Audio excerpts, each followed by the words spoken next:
judges for the contest, 48-46, 48-46, and 47-47 for the winner by majority decision, and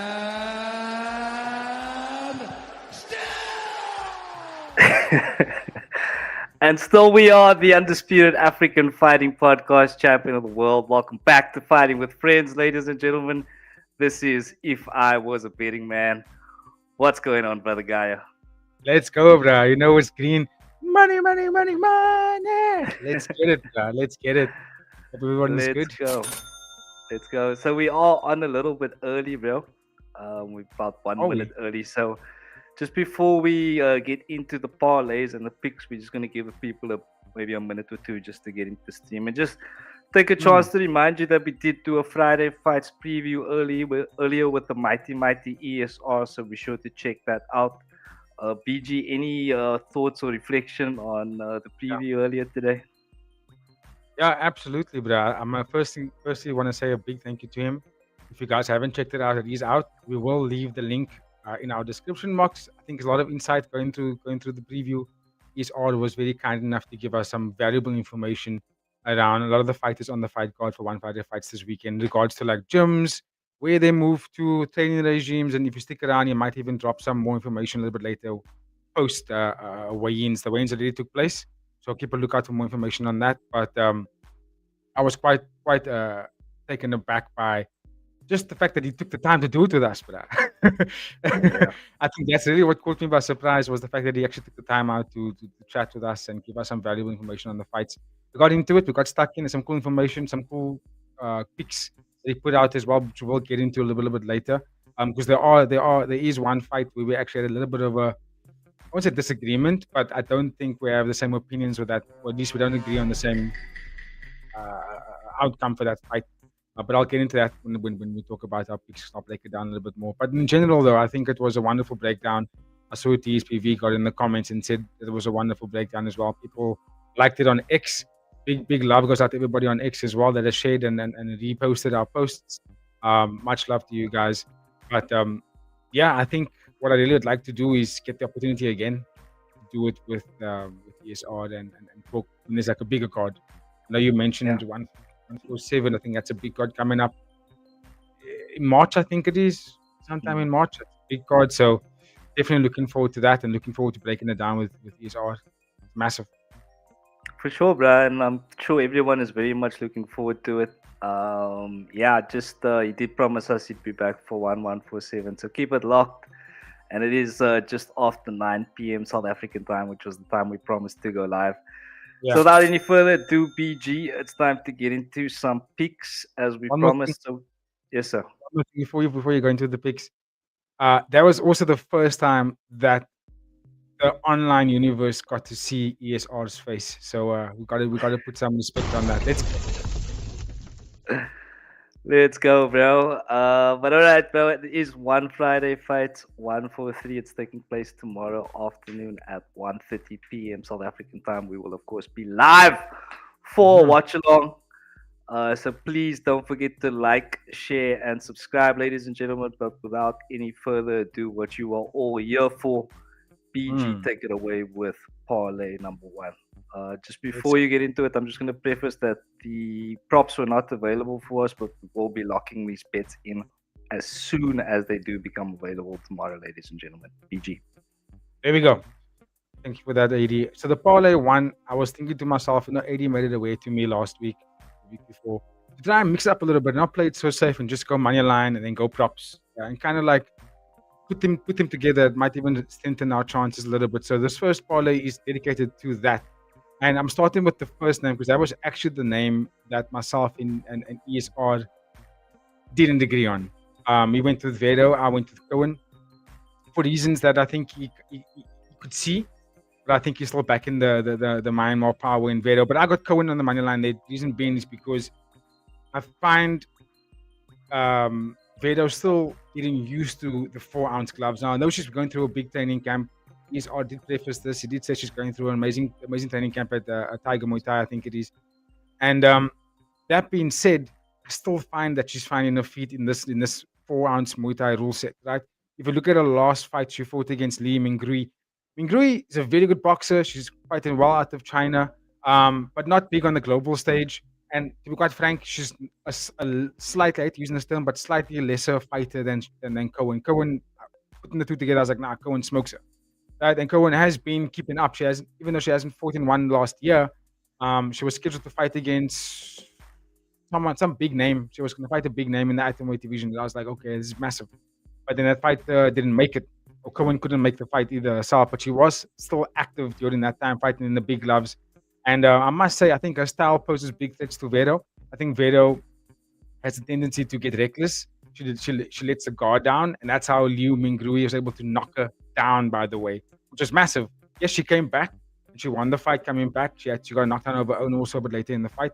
But she does put the foot on the pedal too early, too aggressively, which results in sometimes Vero taking shots. And I think Cohen is undefeated in one at the moment, and her fight style allows her to be quite dominant in the division. If you think about it this way, she's got fantastic footwork, lots of low kicks, lots of boxing combinations, sharp 1-2s. I like the way she throws her 1-2s.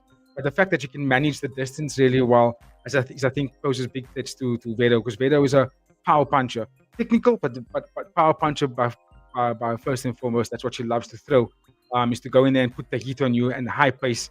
Now, though that garners a lot of wins for her, in this rule set, I think she gets found out. Francesca Vera beat her in a similar fashion, in like being overwhelming with volume and footwork.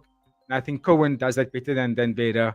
So as much as I like Vero to win here, I think she's a fun fighter to get behind. One of my favorites to watch.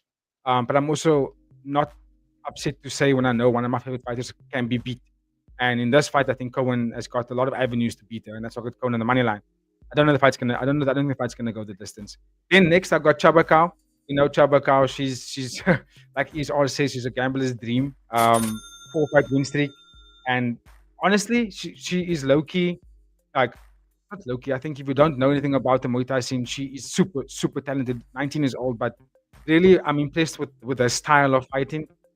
Very what's that now from DSP? Vero just really disappointed me with How many performance last children time do you out. have? You see? 23, And she fought 22 baby mother.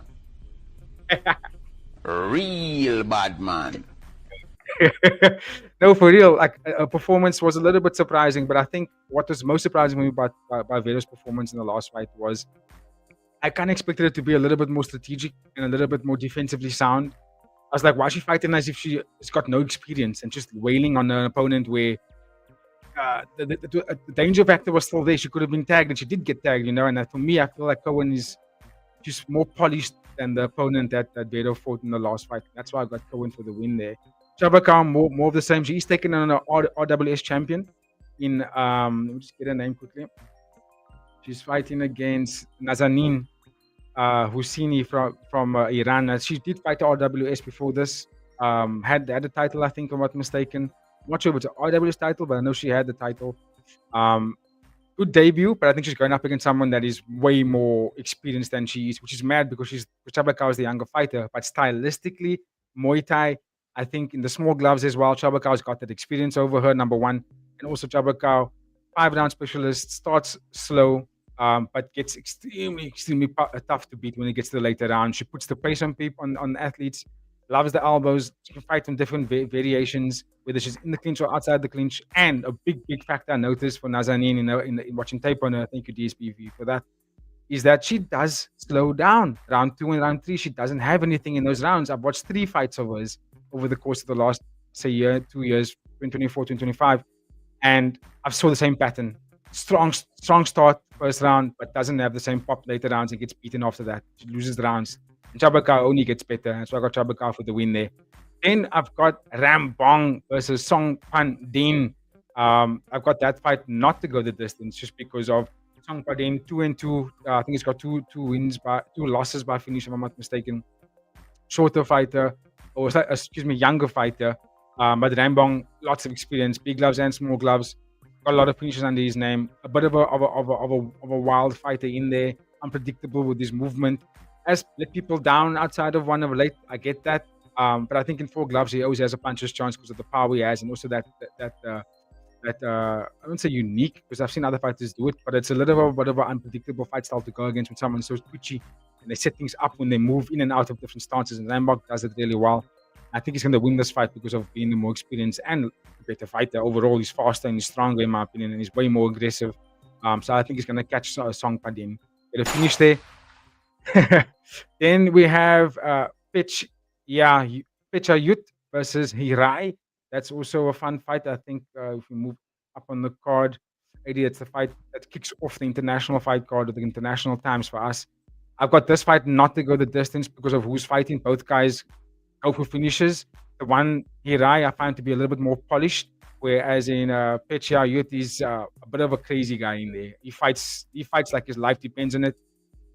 He goes all in, and he's the kind of guy that wants to get that bonus. He fights for the money every time. He goes for finishes every fight he goes in. So I'm gonna pick that fight not to go the distance. And then lastly we have Elaine Loladze from Georgia taking on Sada Mahmoud. I think I went with fight not to go the distance here because Mahmoud, she has a strong first round, but bad in the clinch. Once she can't strike with you anymore, she looks for clinches a lot, which is weird because she sucks at it. Tries to grapple heavy, but because of the size and everything, I think that I don't know if she's gonna be able to last the later rounds. Where I think Elena Loladze, young, vibrant, taller, quite a good striker, really fresh to the game. But I think the fight's gonna be so wild paced that we're probably gonna get a finish in the later rounds here. How many children do you have? 23. This is much safer than picking either fighter between Pitch and Hirai. Yeah. That's what I'm going for, DSPV in that one. It makes sense to me. And same with the ladies. I get the feeling because of the fast start they're gonna go in the first round. It's either gonna get the finish in the first round, or someone's gonna get tired and get finished in the later rounds. And that's why I got that one. Also to not to go the distance. So that's parlay one. As Eddie said earlier, we don't have it locked in just yet. That's why you can't see the odds on screen. Our spread or our lines are not open just yet, but we will lock it in as soon as possible. Eddie, let's take him off to parlay number 2. Let's go, BG. Here we go. Parlay number 2. Let me just sip some water. Some tea. Okay, so parlay number 2 for me is probably the safest parlay we put together. Reason being, this parlay I actually got through the conversation with ESR earlier, and he gave us one of his many parlays, and I think it's actually quite a safe one. And he's got, as you can see on screen, Vero money line, Denkrian Cry on the money line, and Chabakao on the money line as well. And to be quite frank, right? If I'm not mistaken, I think Denkrian Cry and Chabakao are the favorites, and Vero is the underdog, which is mad, bro. But I can understand why, right? I think Cohen is on quite a streak. I think 6 wins or something like that. So she's quite on a momentum run at the moment, whereas Veda was trying to figure out that space. But I can understand the motivations behind it. Powerful, durable, experience. It's like a truck. She could make this fight extremely uncomfortable for Cohen, like really make it uncomfortable, and maybe even force the fight into the clinch, where Cohen doesn't necessarily want to work. You know what I mean? So even though I'm backed up on Cohen on this one, I can see a world where Vero can make this fight very uncomfortable for her. Denkrian Cry, even though I think Denkrian Cry is taking on a tricky challenger in Peta Pichat. Peta Pichat is a champion at RWS. And the reason why I say it can be a tricky fight for him is because Peta Pichat's got quite an intense low kick game, right? He's got a heavy, intense low kick game. A lot of fighters seem to struggle with it, even though it looks like it comes at such a slow pace, but damn, people seem to fall to those leg kicks. However, the way I've got Denkrian Cry on the money line, I think overall small ounce gloves, more experience, which don't have the experience there. And also, Denkrian Cry overwhelms opponents with a heavy arsenal of weapons. Comes at you at different angles, at different pace. Great boxing, beautiful left check, overhand timing, especially off the back foot. He does it so well. And his kicking game is fantastic. I think overall weapons is the better fighter there, and the small glove experience makes me go with Denkrian Cry. And of course, Chabaga. I spoke about Chabaga a lot now, so you know why she's on that money line. So let's go. Let's get that parlay going. Let's go, BG. We got DSBV once again in the chat. What's up, DSBV? Good to see you. 23. 22, baby mother. Up on screen. There we go. Real bad man. DSBV giving you his picks there. It's Cohen is minus 190 on the money line. Chewy money line is minus 300. Rambog not to go the distance minus 189. Hira not to go the distance minus 189. And Lean not to go the distance was taken off my book. But I got it earlier at plus 130. Let's fucking go DSPV. Yo, lucky man. Inside line. Where did they take it off? Wonder. No Weird, idea. Bro. No idea. Weird. But all right then, chat. I think those are our one Friday fights, 143 parlays BG. Yes, sir. Any final thoughts before we smoothly transition to our UFC parlays?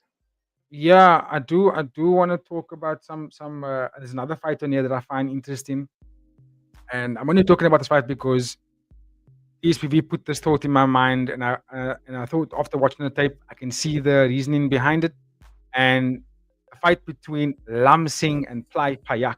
Came close to that one on screen already. It's the fourth fight from top. Sorry, right? So Lam Singh has got a lot of experience in one championship, a lot of experience in the small arms clubs as well, right? He fought Kasan Salimov in his last fight, and he won that fight by split decision. He lost he lost 2 rounds, but he had a knockdown early. And we know one thing about Lam Singh. He's got dynamite in those hands, but a little bit of a boxing heavy approach, right? Formerly fought at Sword de Chapan. Now, I think he's an overwhelming favorite here. I think he wins this fight 9 times out of 10 at least, or 8 times out of 10 at least. But those 2 times he doesn't win, I can see the possibility, right? The reason being is because Papayak is significantly bigger than him, significantly taller as well. 5 rounds kind of fighter, only fights in the big gloves. But, and there's the big but, right? His clinch game is where he does his best work, right? His knees, the leverage he catches over those knees, how he puts people away, and the elbows in those moments. However, he's a bit sloppy there. But again, I do understand the reasoning. It's worth a sprinkle to put on the outside chance of an underdog. If you're looking for an underdog on the fight, it's worth a sprinkle. Personally, it's slim pickings, but there is that chance because if he does get that clinch game on Lam Singh and keeps the fight there, I think he can really take Lam Singh out. There was another fight. I see he went with Song Padin and Rambong, right? So Song Padin on the money line as well. It's one of those fights where he could either knock out Rambong or he gets finished. The likelihood of him knocking Rambong out isn't as high as Rambong knocking him out, which is why I think DSPV is right in saying fight not to go the distance. And then there was another fight that I think is quite interesting that I didn't put any money on this one, but I think it's a fight to pay attention to. We have Fakhridin Kasanov taking on Yoshida Kosai from Japan. Now, this is flyweight kickboxing. Kasanov has fought big gloves, Muay Thai, RWS. I've watched the tape. He's not that bad. He's got a good volume game, but also, like Nazanin, he does slow down in the later rounds. The guy does not have a round 2, 3, 4, 5 in him. I think his style is a little bit too explosive in the first round, and then he backs up too much. You can see the hands come down a lot regularly. And Yoshida, being only 19 years old, I get that. But the composure that the young man has in that ring, the way that he chooses his shots as well, I think he's going to put a lot of pressure on Kasanov. In fact, might even get him out of there in round 2 or 3. That fight, keep a look out on that one, guys. And if you want to make a pick, I'd probably say go with the Japanese. Oh my word! Look who's in the chat, bro. He is on.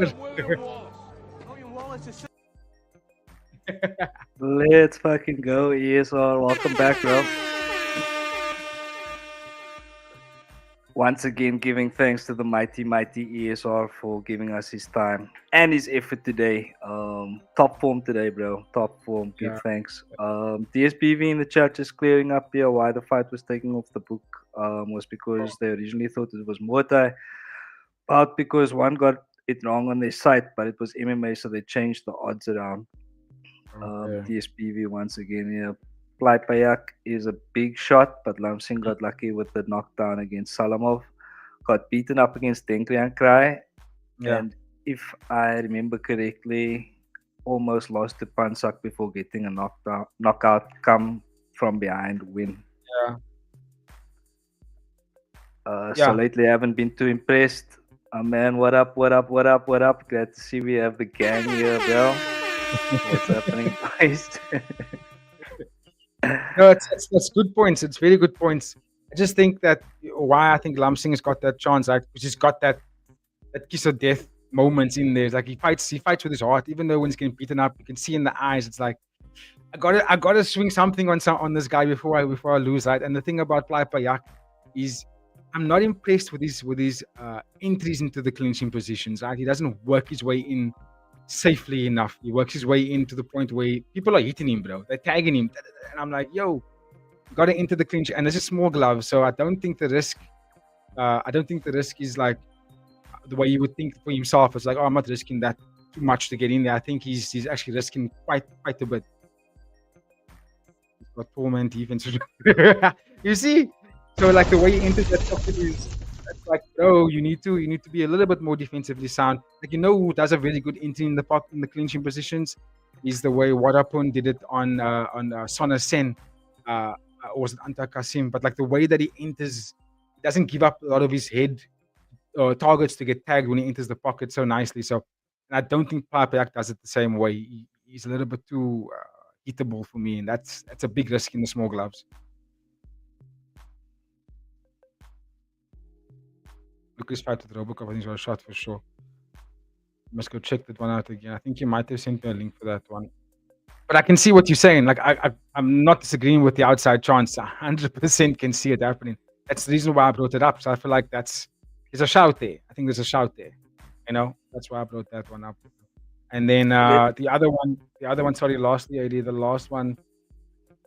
If you want to go fight, not to go the distance, is a potential for the Nakrob and Panrit.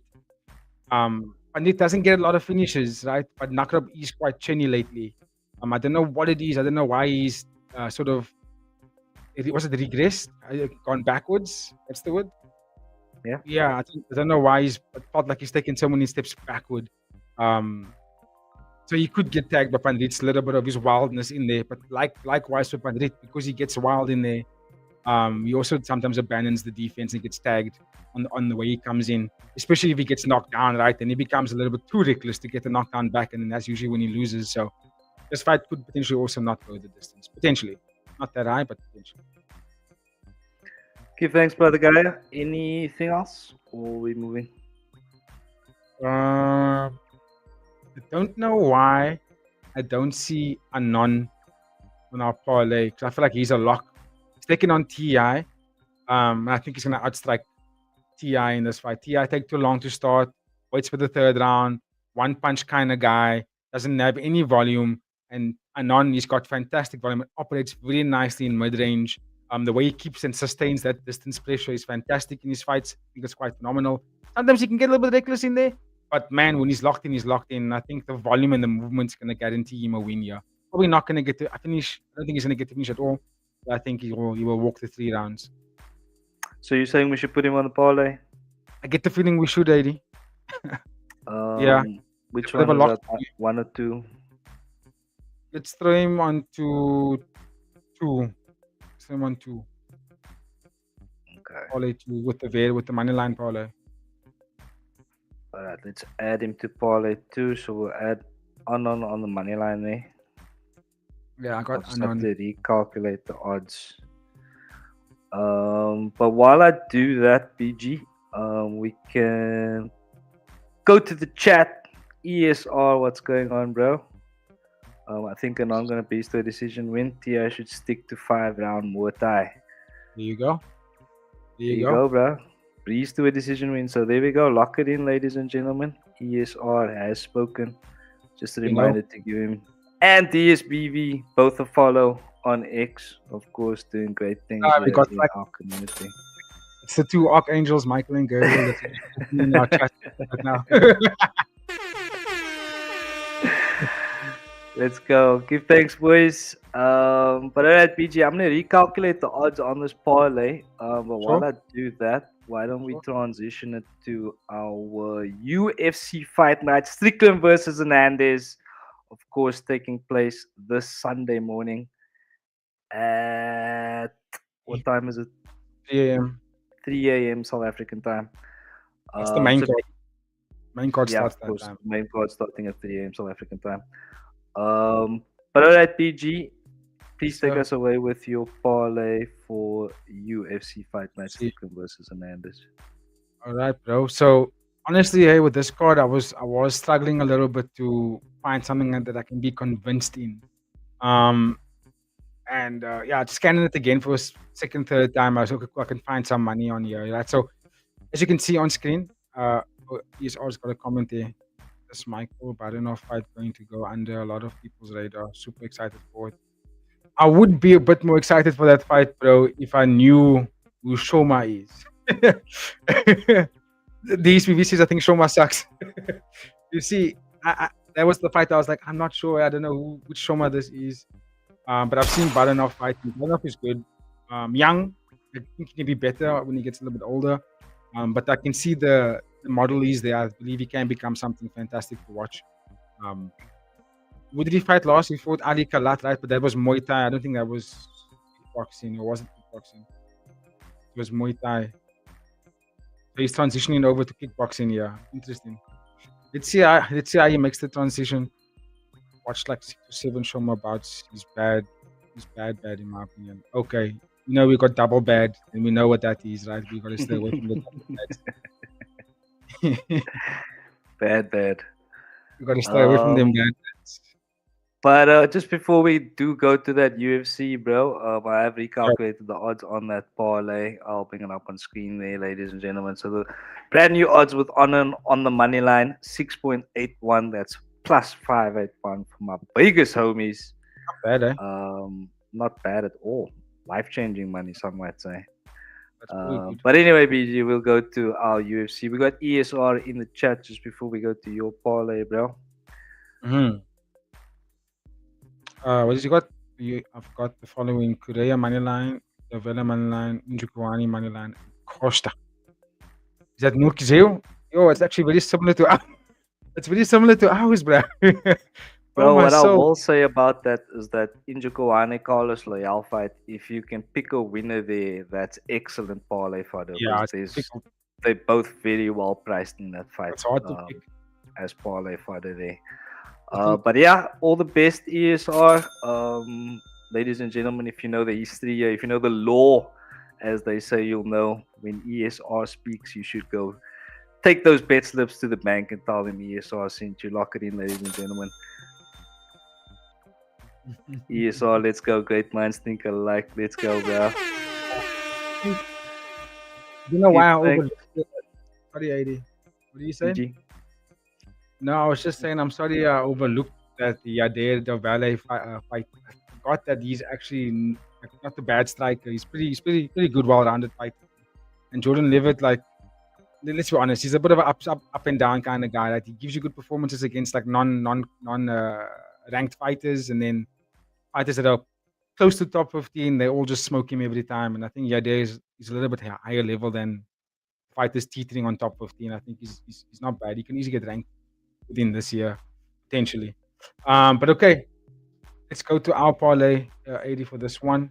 I'm playing it a little bit safe this time, to be honest with you. I know it looks like it's mad on the screen, but I think it's a bit safe. So I've gone Anthony Fluffy Hernandez, and I know that's like a whoa, because it's a big step up for him taking on someone like Strickland, former champion, right? And that's pose a lot of threats to Hernandez. If you think about it this way, you can keep him on the front, at the distance, keep him on the end of his teeth. Good jabs. His boxing's really good. But I think what's really good about Strickland that doesn't really get recognized enough or get a lot of airtime is the man can grapple. He does know how to defend himself from bottom. He does know how to get back up to his feet. I mean, he defended Dirkus really well. The guy's, as much as I'm not a big fan of Strickland, when he's in the octagon, like, I can commend him for his fights. It's not elite, but it's effective, and it works in his division. The question is he going to be able to keep Hernandez off long enough? I think at the feet, I think Strickland's got him there, but Hernandez is such a relentless kind of guy, and he doesn't really stop until he gets it. That could pose big threats to in fact, I think it will pose big threats to Strickland. And also I find Strickland to be a little bit mind's not out of the gutter yet. He's kind of stuck in the gutter, and he hasn't really put himself back into championship mindset. So I feel like Hernandez is going to get him. Then I've got Dan Ige versus Mulkizil Costa. I think that fight to go the distance. Reason being, I find both guys are quite tough to put away, even though Mulkizil Costa has been finished before. But I think he's has grown exponentially over the last year and a half. He's looked really fabulous in his last couple of fights. Again, good management of distance. Dan Ige, hard to put away. So I find this fight is going to be quite tricky for either guy to actually get that finish. That's why I got that one fight to go the distance. In Korea, I think he's also got Korea on his parlay. I've got Alden Korea as well. I think he had a fantastic debut fight against Alessandro Costa. Brilliant boxing, fundamentally fantastic, tall in that division. And I think his opponent is taking on is Louis Guru. Guru, powerful guy, but also a little bit like T.I., right? Only really throws the 1-2 if he can, maybe overhand right if you will. It's up to the clinch, swings on you if you can, up against the cage. But I find the movement is a bit too dynamic of Korea. I think it's going to be able to make it difficult for Louis Guru. So I got Korea of money line. And I got Chitty Chitty Bang Bang and Carlos Leal. You know what that fight means. Someone's going to sleep there. I'd be very, very surprised if the fight goes the distance. Carlos Leal has not taken the fight to go the distance. He's the kind of guy that only wants to get the finish, which kind of results in him getting finished. And Chitty Bang Bang and welterweight, devastating, right? So I think that fight's gonna go. This fight's not gonna go the distance, which is why I feel like that's actually a safe parlay to go on. Give thanks, brother guy. Give thanks, and of course, just a reminder to get those parlays in the chat, ladies and gentlemen. We got a chat here. DSPV in the chat. I like Ige. I think I'll go Ige. Most strikes, most significant strikes. Then some fights go the distance. Then some might go the distance. You can't choose that option though. Yeah, we don't have the option for strikes or significant strikes, unfortunately. But yeah, you've been doing pretty well with those in recent weeks, bro. So you know what they say: if it's working, keep working. Let's go. Okay. It would be a good replacement for that one. I just find that between Mulkizol Costa and Ige, I don't think those guys are finishing each other. Yeah. I mean, Ige 50k, bro, and now isn't it like a 100k bonus now? for finishes. I heard something like that. I'm not sure. Speaking under correction here. But I know that each finish gets 25k, isn't it? Isn't that believe so? Yeah. Any finish, yeah. So any finish. There's a factor to consider in itself, bro. But yeah, I'm staying away from that one personally. I was actually thinking Ige by KO because he is Ige 50k, possibly 100k for a reason. And I was thinking about a little bit of sprinkle at plus 400, which is quite decent. Just a little bit of a sprinkle, be a little bit naughty on the day. Yes, DSPV in the chat. It's 100k for fight of the night performance and 25k for any finish. Give thanks to DSPV. Okay. ESR here, finding it hard to bet against Ige, but in the informed Costa right now, I gotta take him. I can see Costa finish, funnily enough. Sheesh. So, big shouts here. Basically saying anything can happen here, bro. When was the last time you saw Ige finished? I think that's a good question. He's tough as nails, bro. This man is hardcore. He lost to he beat Woodson at KO. The last time he was finished. When was the last time this man was finished, bro? I can't remember him ever being finished, bro. You see what I'm saying? He's a tough cookie, this guy. He's hard to put away. That's my only thing. Yeah, I don't see if KO lost in his UFC record. Yeah, I can believe it. Only decisions. I can believe it though. That's my point. I was like, I don't know, hey. I don't see him getting KO'd here. Tough one. Milky Zeal. He's crafty. He's crafty. What are your thoughts on AD? What are your thoughts on the heavyweight fight? Sergey Spivak and Ante Delija. I'm very concerned personally because it is actually on my parlay and I seem to be falling for the same track week in, week out, which is betting these heavyweight fights not to go the distance. I feel like these are two kind of mid-level middleweights that if it doesn't finish in the first round, there's a big chance that it actually might just be this, two drunk uncles fighting at a bar type of situation that we usually see with these type of fights. So I'm a bit concerned there. I don't have a pick for you there, unfortunately. I don't know who's gonna win it there, but that is on my parlay not to go the distance. So yeah, I don't know, bro. What are your thoughts there? Yeah, it's a tricky fight, bro, because Ante Delija wants to operate kickboxing range, put you back on the cage or just behind the black line and keep you there. And we're going to pop out the jabs and body kicks and we're going to look for that powerful shot from there, right? But Sergey Spivak is a little bit more dynamic than that. He's a guy that can take the fight into any way. He's a good counter puncher, lots of heavy hands as well. And if he needs to, he'll take you down, bro. He has no problem doing that. Delija doesn't like that. And that could bust a parlay if you're going to go that fight to go the distance. You get what I'm saying? That's where it gets a little bit tricky. So in my opinion, I would say stay away from it. I'd say just watch the fight and enjoy and take some notes down for whenever these guys fight again, other opponents, in my opinion. If there is a fight that you want to go not to go the distance, I'd say Zach Reese and Miguel Pereira. I think that fight is a little bit of a one that could go not the distance. Reason being, Zach wants to get knockouts. He loves to get knockouts. Miguel Pereira wants to finish you within 5 minutes. Otherwise, he's calling the taxi and said, listen, guys, can pick me up. I'm going home after this. I can no longer continue to compete after 5 minutes. So, which then results in him losing fights. So I think that one, there should be money on there for that fight, not in the distance. But anyway, let's go to some comments here. I see some of the boys are chatting here. Yeah, fair comments there though, BG. But yeah, ESR in the chat. What's up, bro? Sorry, DSBV. All these letters, bro.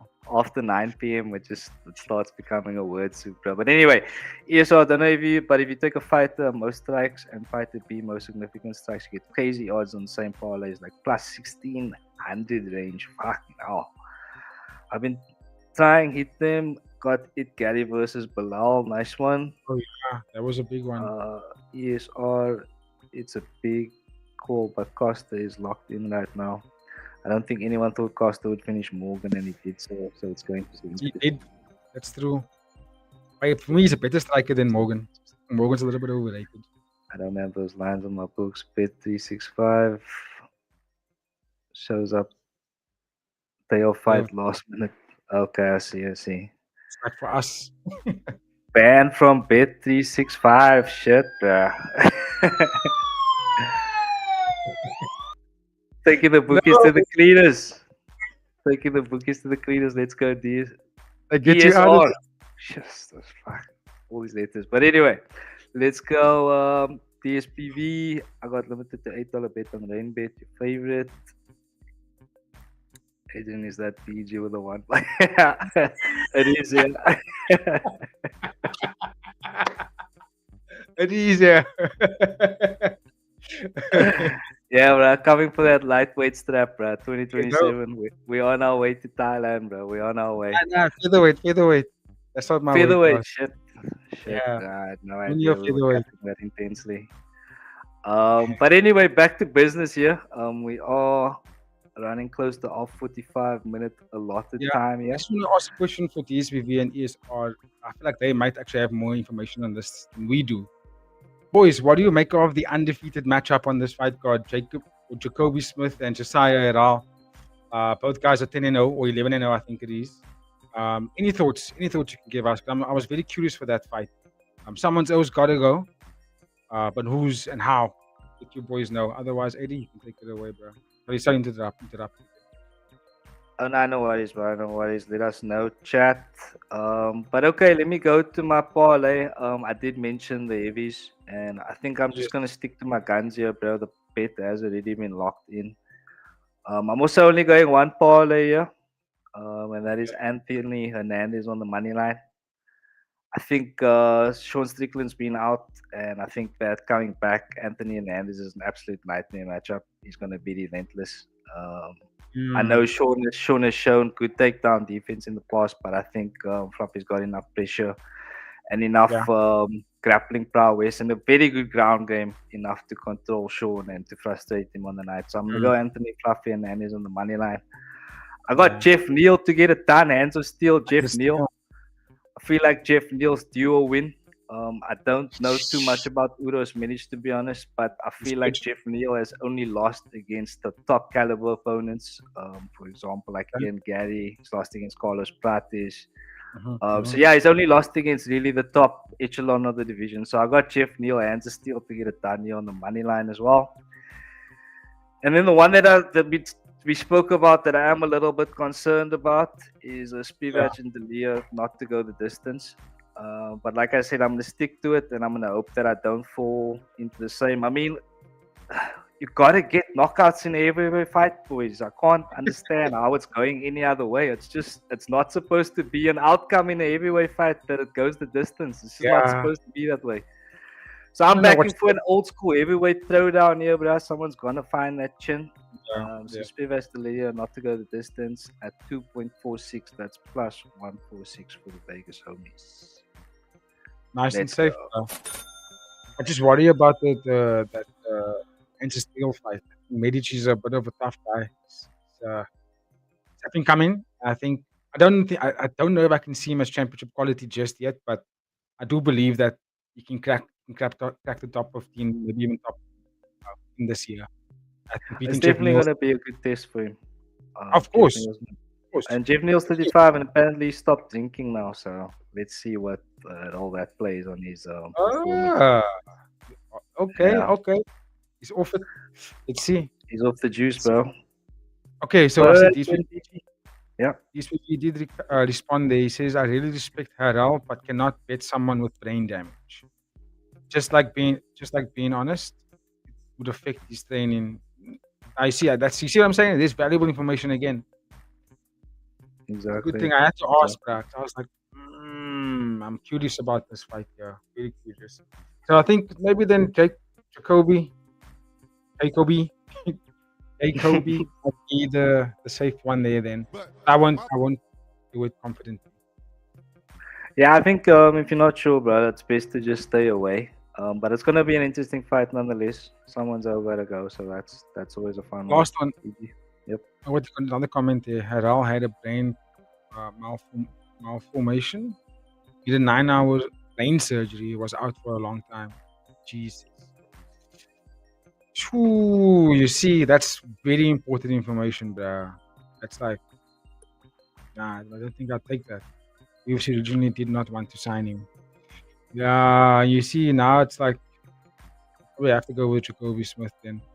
But thank you, DSPV, but I appreciate that information. That really does confirm why I shouldn't go for it. And then the other one I wanted to get you guys' picks on was Ramez Brahimaj versus Panuela Soriano. And the other fight was Ode Osborne Alibi Idris. I think that those are tricky fights as well. I wanna make a pick with both of those fights, but I'm not too sure exactly who to go with there. When was the last time Ode Osborne fought, bro? Recently, actually. It was not too long ago. August 10th, 2025. He beat Steve Usyk. No, he lost to Steve Usyk. I don't know. I feel like for some reason, like I haven't seen him in a while. Did he? Oh, decision. Yo, I don't remember that fight at all. Yeah, I do. I remember he beat Guru. Saw that one. Then Usyk was just managing him really well. Ode Osborne's a hit and a miss. He's crazy that he's even allowed to fight. Steven Usyk, I'm sure, won the first round. Yeah, that's crazy, brother. Like, I don't know where you guys are getting these insights from, bro. But fantastic, bro. Give thanks for all of this.